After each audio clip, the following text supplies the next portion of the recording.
What might have changed in the brain to afford the new kind of cognition that could create art, symbols, perhaps syntax or music? Since brains don't leave very useful fossils, we have to go on what skulls can tell us. If the change happened at the level of microscopic neural connectivity or changes in processing at the level of dendrites, we might not be able to discover what changed in the brain based on changes in skull shape. But it might be the best we have to go on for now, at least until genetic approaches advance to a point where we can infer changes in neural circuit structure from changes in DNA. So let's look at skulls. If you look at a chimp, it lacks much of a forehead, at least compared to us. Nonetheless, chimps have pretty amazing memory capacities. In this experiment, done by Tetsuro Matsuzawa and his colleagues in Japan, I'm not sure whether the chimp here is using working memory or some kind of eidetic memory, but in either case, it's performing better than most humans would on this task. It's remembering the positions and numbers and touching them in the right sequence, even after they're offset. Clearly, chimps have a pretty huge short-term memory capacity. So it's unlikely that what sets us apart cognitively and behaviorally from a chimp is just memory capacity. It has to be something else. What could that be? Let's look at skulls from our lineage. Here you can see a Homo erectus from perhaps 1 million years ago in front, a Homo heidelbergensis from perhaps 600,000 years ago in the middle, and a Neanderthal in back from perhaps 50,000 years ago.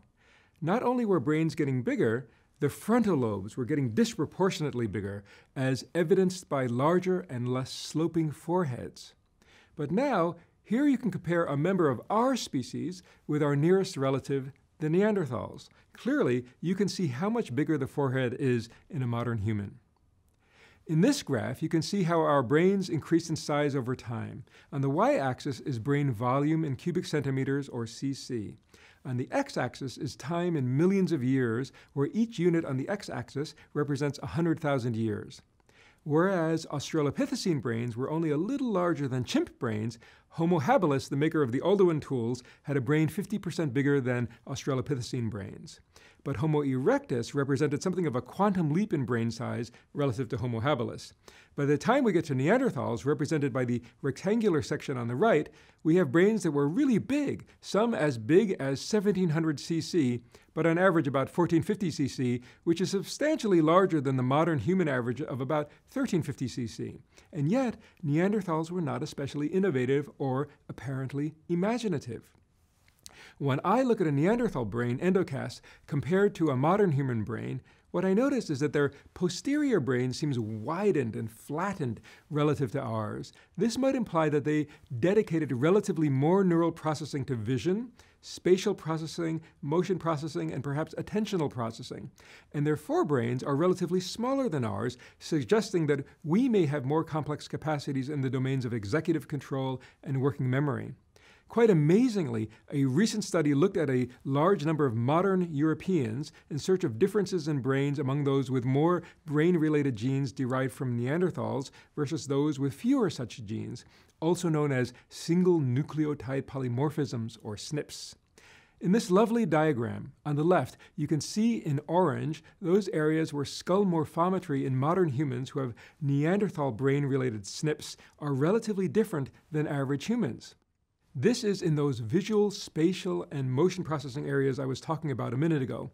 And on the right, you can see in red areas where Neanderthals were relatively larger than modern humans, and in green, areas where they were relatively smaller or more contracted than modern humans. Or conversely, green here represents areas where our brains are disproportionately larger than Neanderthal brains. But let's not just compare our brain with that of a Neanderthal. Let's compare our brain with that of a chimp. Well, our brains are much bigger, so let's normalize a chimp brain to be the same volume as ours. Imagine blowing up a chimp brain to 3 times its volume, so that it matches the volume of a modern human brain. If we do that, we can look for areas of our brain that are relatively larger or smaller compared to such a normalized chimp brain. Here you can see a graph of such a comparison. Most areas of the brain are proportionately smaller in our brain, except the frontal lobes, which are more than twice as large as they would be expected to be if all we had was a larger version of a chimp brain. So something special happened in our lineage that had to do with the executive control, planning, and working memory circuitry found in the frontal lobes, also known as prefrontal cortex. Note, all mammals have prefrontal cortex. If we define this as those areas of cortex that receive and send projections to and from a particular nucleus of the thalamus, called the mediodorsal nucleus of the thalamus, we can see that even a cat or a dog has prefrontal cortex. If we think of the frontal lobes, so defined, as areas involved in self-governance, executive control, planning, and working memory, well, even a cat or dog can do these things to some degree. But what happened in us is a virtual explosion of this circuitry. It's likely that the expansion of this circuitry played a central role in the emergence of our kinds of minds, certainly relative to a cat or dog or chimp, or even relative to a Neanderthal. It was likely changes in neural circuitry in the frontal lobes that afforded us our capacities for self-governance and imagination, art, thinking, and perhaps even music and language. As I mentioned before, our massive foreheads and frontal lobes might be analogous to the peacock's tail of our lineage.